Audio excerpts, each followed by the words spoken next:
많은 신학 교수들은 이런 말을 한다. 성경이 기록된 시대에 살던 1차 독자의 마음으로 성경을 읽어야 한다. 그들은 성경이 기록되었을 당시의 그리스도인들을 이해해야 성경을 올바로 이해할 수 있고, 그러기 위해서는 그 당시의 역사적 배경과 풍습, 그리고 언어적 기법을 알아야 하며, 그것을 알기 위해서는 많은 역사적 사료와 탐구가 필요하다고 말한다. 그러나 이런 주장은 사도들이 우리에게 말한 내용과는 많이 다르다. 바울은 그리스도를 아는 것 외에 모든 것을 배설물로 여겼다고 말했다. 이 말은 단순히 예수님에 관한 지식이 가장 귀하다고 말하는 것이 아니다. 신학자들의 주장처럼 성경을 이해하는데 많은 역사적 지식이 필요했다면, 같은 논리로 예수님은 당시의 율법학자들과 바리새인들에게 복음을 전파했어야 했다. 그렇게 기본적인 지식과 소양을 갖춘 사람들에게 성경을 가르쳐야 성경을 바르게 해석하고 이해할 수 있기 때문이다. 그리고 그 토대 위에서 발전한 그리스도교는 지금보다 더욱 완전하고 오해가 없는 그리스도교가 되었을 것이다. 그러나 내가 이해하는 그리스도교의 정수는 그런 것이 아니다. 성경이 그리스도인들에게 가르치고자 하는 것은 바로 믿음이다. 그리고 이 믿음은 어떠한 지식이나 증거를 기초로 하지 않는다. 만약 신학자들이 말하는 인문학적인 기초가 필요했다면 주님은 절대로 가장 낮은 곳으로 오지 않았을 것이고, 어부인 베드로나 제자들에게 복음을 전파하지 않았을 것이다. 사회적 지도층이나 학식이 높은 사람들을 가르치고 그것을 탑다운 방식으로 전파하셨을 것이다. 그런 방식이 신학자들의 주장과 들어맞기 때문이다. 성경을 바르게 이해하는 것은 인문학적인 방법으로 얻을 수 있는 것이 아니다. 인문학적인 방법은 단지 고속도로 표지판 같은 것이다. 누구도 표지판을 잘 지킨다고 가고자 하는 목적지에 도착하는 것이 아니다. 그것은 목적지를 알아야 가능한 것이다. 진실된 믿음은 올바른 목적지로 우리를 인도한다. 신학자들이 말하는 1차 독자니 그 당시의 풍습이니 하는 것들은 단지 표지판에 불과할 뿐이다. 바울이 현대 신학자라면, 그리고 자신이 이미 습득한 헬라어나 히브리어에 대한 지식과 고대 역사나 문헌에 대한 이해와 신학을 배설물로 여긴다고 말한다면, 우리는 이것을 지극히 반이성적이고 반성경적인 태도라고 비판했을 것이다. 그 당시의 역사적 배경과 성경적 지식을 통해서 1차 독자를 바르게 이해한다면 성경을 온전하게 이해할 수 있다는 생각은, 우리가 한 식당에 들어가서 메뉴를 시켰을 때 그 메뉴에 들어가는 모든 재료와 성분과 기능을 알아야 그 음식이 맛있는지 아닌지를 알 수 있다고 말하는 것과 같다. 그 식당에서 어떤 음식이 맛있는지는 먹어보면 알게 된다. 믿음은 경험하는 것이지 분석하고 지식으로 이해할 수 있는 것이 아니다. 믿음은 지식에서 나는 것이 아니라 믿음으로 믿음에 이르는 것이다. 그러나 오해하지 말아야 할 것은, 이런 주장이 인문학적 사고와 이성적 태도를 무시하는 것이 아니라는 말이다. 단지 신학자들이 하는 말처럼 그것들을 절대적이고 보편적인 기준으로 삼아서는 안 된다는 것이다. 다른 많은 성경 해석의 방법들 중 단 하나일 뿐이며, 어떤 경우에는 성경 해석을 방해하기도 하기 때문이다. 많은 신학자들이 창세기를 사실적 기록이라고 주장하는 것은 장르적 차이를 이해하지 못하기 때문이라고 말한다.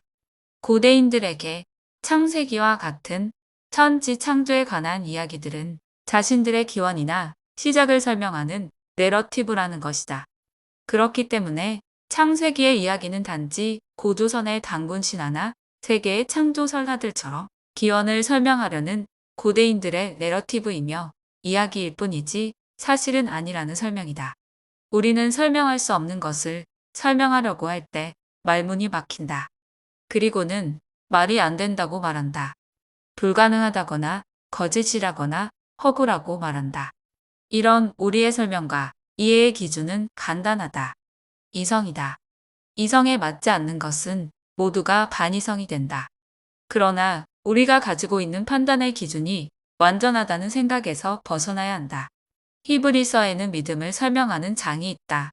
이 장에서는 보이는 모든 세계가 지금 일어나고 있는 방식대로 생겨난 것이 아니라고 말한다.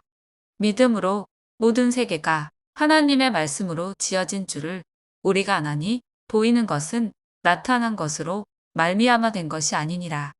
이 말은 우리가 경험하고 이해하는 방식대로 우리의 과거가 규정되는 것이 아니라는 말이다. 다시 말하면 우리의 현재와 미래가 우리의 과거를 규정할 수 없으며 믿음의 세계는 더더욱 그렇지 않다는 말이다.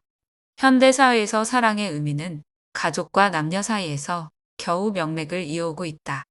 로마 시대의 정치인이자 작가인 키케로는 우정을 찬미하는 우정론을 썼다. 성경에서도 다윗과 요나단 사이에서 진정한 우정을 볼 수 있다. 다윗이 사울에게 말하기를 마침에 요나단의 마음이 다윗의 마음과 연락되어 요나단이 그를 자기 생명같이 사랑하니라. 그러나 현대사회에서 우정은 죽은 지 오래다. 아무리 키케로가 우정을 찬양해도 그의 우정론을 우리는 경험한 적이 없기 때문이다. 그나마 사랑이라는 것은 다른 사람들과 공감할 수 있지만 오늘날 진정한 우정이라는 감정을 공감하기는 어렵다.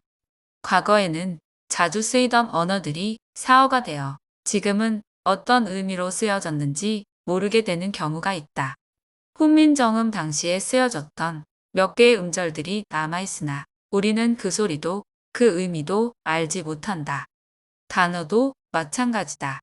같은 단어가 과거와는 전혀 다른 의미로 사용되기도 한다.